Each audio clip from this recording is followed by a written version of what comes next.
I believe that discomfort is a muscle that needs to be trained, not a flaw to eliminate.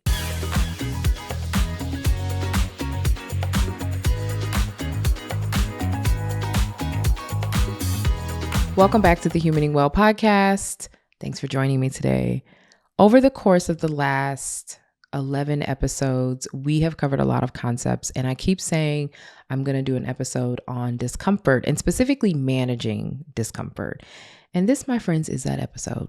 So we kind of covered discomfort in episode 6, specifically how it's like totally not worth it to do things like skip the gym or not go to the dentist or not like have that tough conversation, because we all know that like making that decision ultimately means that you could be sacrificing your health or your relationships or whatever.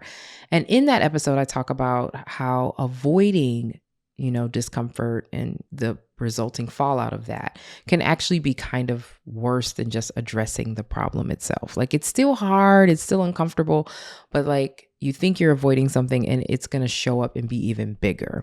Because really so much life-altering stuff happens because people will do everything they can to avoid being uncomfortable. When you are literally handing, your opportunity to say how you want your life to feel, to like control your experience over to chance, really, when you just decide you're unwilling to be uncomfortable. You're like, yeah, nope, uncomfortable, not doing that, which means that like life gets to decide that thing for you. So I've already kind of had some conversation about that, and hopefully you're practicing like not being avoidant. But if you want to know like, okay, but I'm uncomfortable, what do I do about it?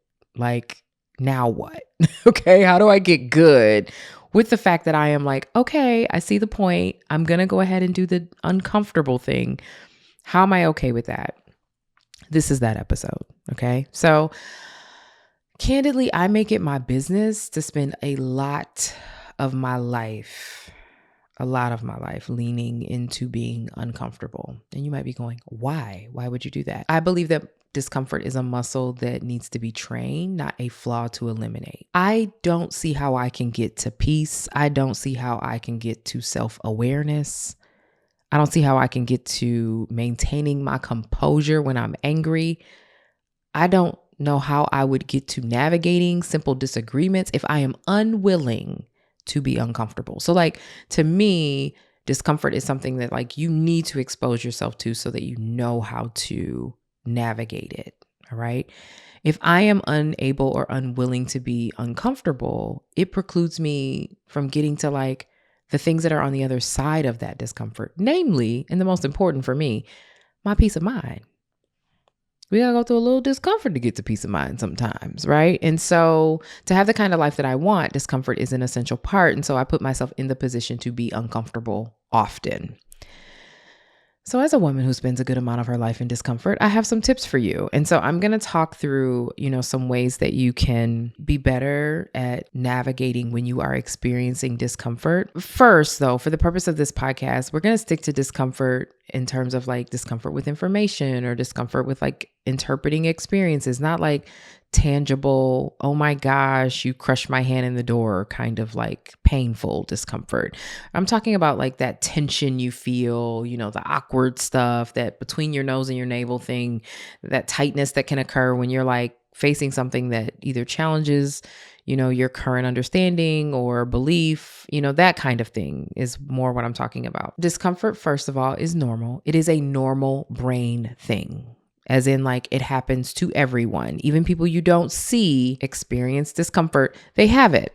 All right. There's this quote in neurology. I'm a little bit of a neurology like data nerd. So there's a quote in neurology that says neurons that fire together wire together. So if you Google the Hebbian theory, it's Hebbian. But basically, the brain literally rewires itself when you encounter something new, right? So if it's new information, challenging information, that's really what neuroplasty is about. And so that neuroplasticity is uncomfortable. It doesn't happen without discomfort. And so when you're having discomfort sometimes with new stuff, it is because your brain is like, and it's doing its rewiring. Neurons that fire together, wire together, right? Like new path stuff. And so it helps me to remember that, because in the moment, discomfort feels really ick. But then if I remind myself like, oh, the brain's doing its thing. It feels a little bit more like, oh, this is kind of like cool. I can navigate that. But I still want to give you some tools, all right? Some tools, some tactics to help you kind of like, because you got to have the resilience to get through the discomfort, or like we just never get to the good stuff, like the peace and the self-awareness and the, self-assuredness and the confidence. We don't get to that stuff if we don't get through the discomfort. So let me give you some tips on how you can navigate discomfort. Number one, instead of seeing discomfort as something to avoid, see it as something to expect. It's coming. It's coming. It's coming. All right. Period. It is going to happen. Discomfort is coming. It has come for the majority of your life. Even when you have tried to avoid it, it is going to show up somehow. Let it go. It's coming. Discomfort is coming. And we've gotten to this place where we think that we are like entitled to comfort, that like everything is supposed to be comfortable. We should be comfortable. And let's just be real. No one owes you that. No one owes you comfort. Unless it's like their job, right? And you're paying for that. But even still, there are going to be uncomfortable moments. It's going to happen. Comfort in a consistent way is largely a privilege. Think about the world. Think about the experiences of people around the world, right? Like folks that are navigating, their environments being war torn or going through some kind of like political shifts, like in the US, for lots of us. Comfort is a privilege. Like you're not going to get it all the time. Okay. And so the first thing you can do is expect that discomfort is going to happen, period. Okay. Second thing you can do, is it discomfort or is it danger? Now, if it's danger, we need to make some adjustments. We need to move. We need to relocate. We need to protect ourselves. We need to do things that we do when danger is happening. But ask yourself when you experience discomfort and you're ready to like, be like, not doing that. I mean, is it worth it to do it? And also, is it dangerous or are you just uncomfortable? Okay. And if it is just discomfort, a better approach is to decide to be curious. Let me lean into this. Let me be a little curious about what might be going on here. It's worth it to do that because again, remember, between us and the stuff that we want is likely to be some discomfort. And so being curious often helps us to suss out like, is this worth my time? Is it teaching me something? Is it of value? I mean, I know I don't like it, but let me figure out if I can just give it a little bit more energy. Is it worth me doing that? Right? So be curious.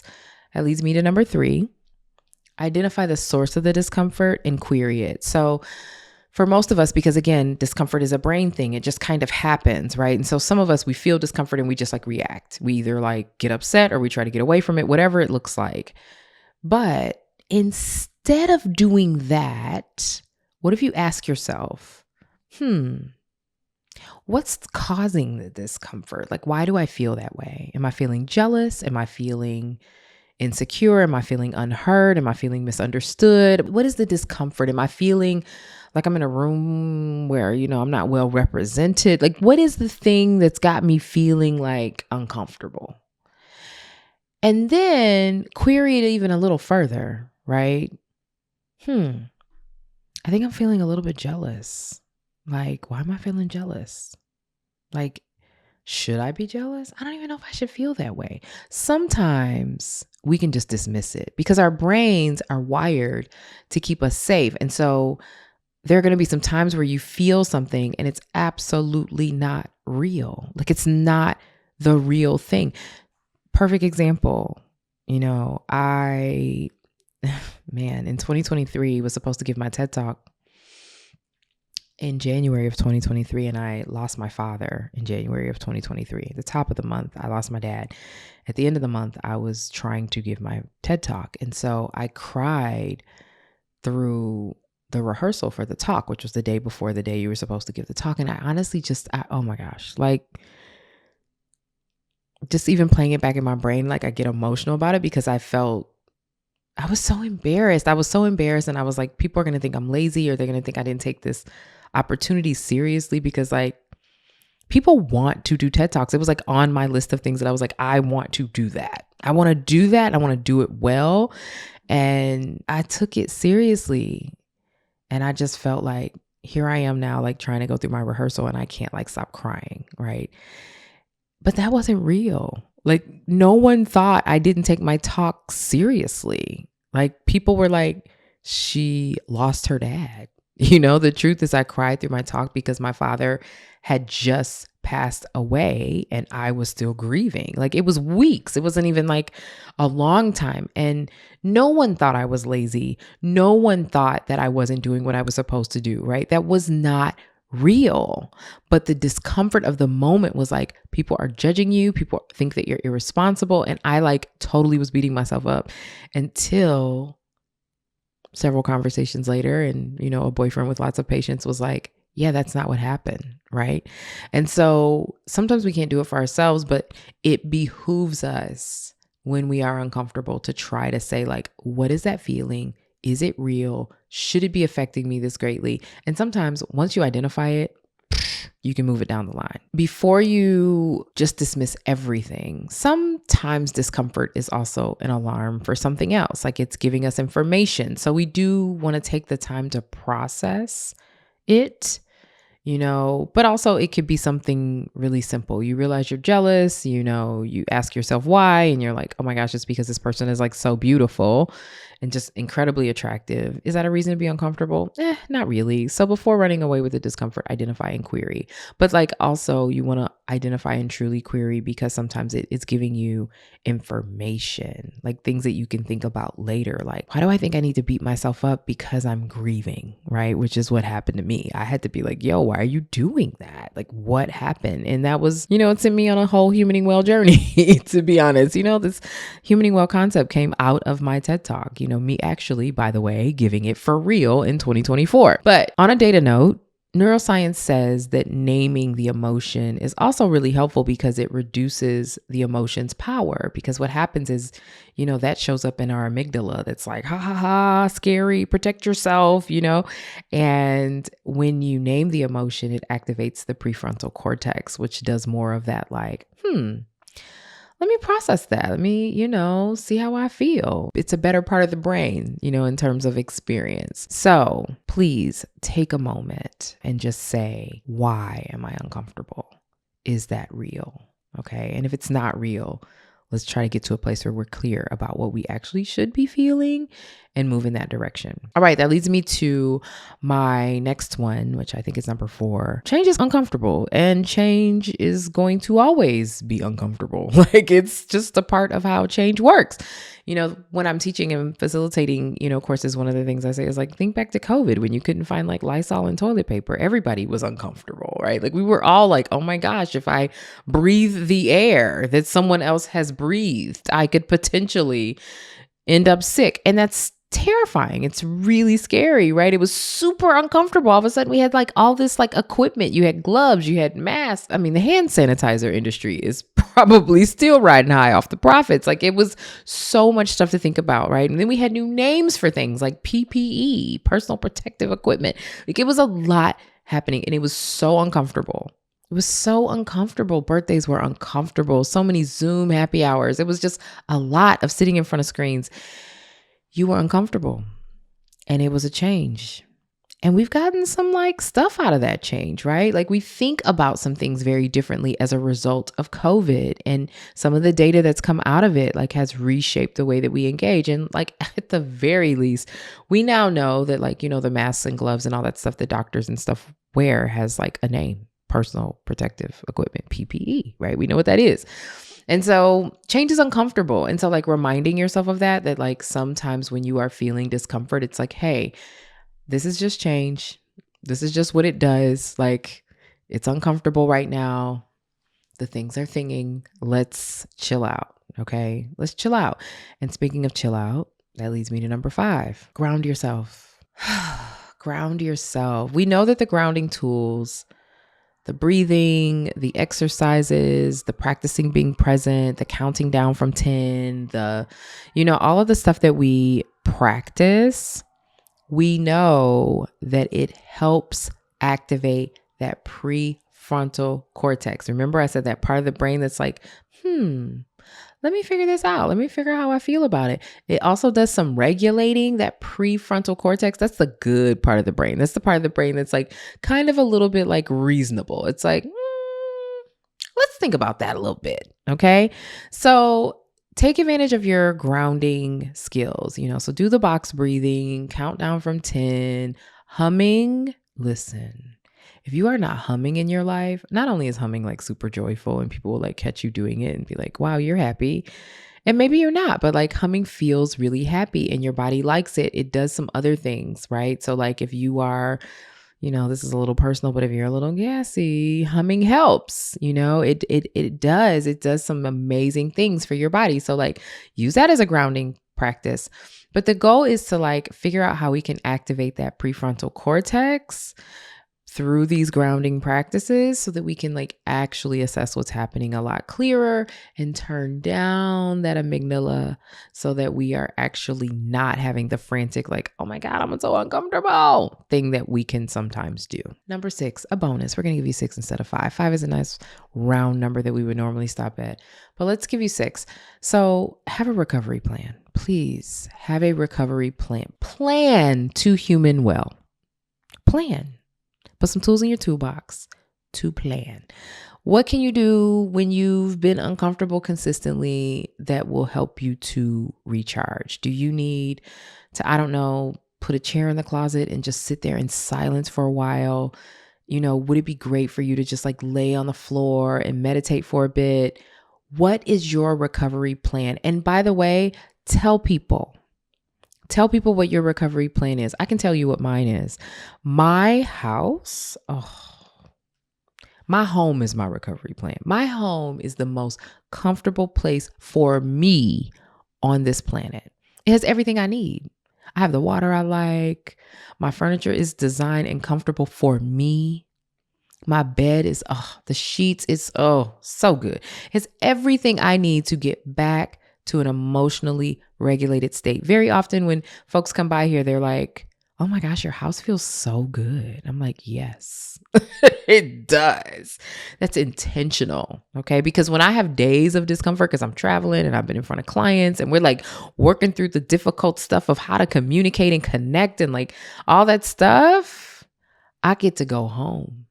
So in addition to my in the moment mindfulness practices, the box breathing, the humming, the meditative stuff, I also recharge by simply being in my house. What is your personal recovery plan? What are you doing?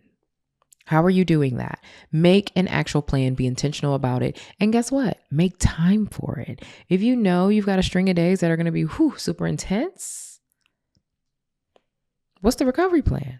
What are we doing on the back side of that? How are we getting our, recharge time in? All right. Are you spending some days, off the socials? Are you trying to turn your phone off for a few hours? Are you going to spend some time doing some of the, activities that we talked about in the last episode, doing a little bit of Lego building or some calligraphy? Like, what are we doing? We got to have a recharge plan. We now know from neuroscience that discomfort isn't the problem. Right? It helps us, right? It's a byproduct of the brain rewiring itself. It just means that you're learning. And so, we are positioning ourselves to be able to accommodate new perspectives when we are experiencing discomfort, assuming it is not discomfort from danger, right? Because if it's danger, we know we got to get out of the way. But if it's discomfort from like, just I'm growing, things are changing, I'm getting new information, I didn't know that, I am experiencing something I didn't expect to. If it's that kind of stuff, listen, the brain is rewiring itself, making room for new perspective. So instead of living a life where you are running from discomfort or being victimized by it, consider that discomfort is a performance enhancing state, not a liability. It is making you better. All right. It often means our brains are getting better. It is good for you. And it feels icky, kind of like the gym when you don't want to go, right? So that's the episode. Thank you so much for listening. If you like what you're hearing, please go rate the podcast wherever you listen. I'm going to say this as much as I possibly can. Please go rate the podcast. Ratings mean so much in podcast land. I'm going to talk about that probably in a future episode about like what it means because it's so nebulous and weird, but please go rate the podcast. If you don't like it, don't rate it at all because I don't want that. But if you do, please rate it, please share it. Please, give it to folks who also want a human well, and find me somewhere and answer for me. How are you humaning well today or this week? All right. That's the episode, and I'll see you next week.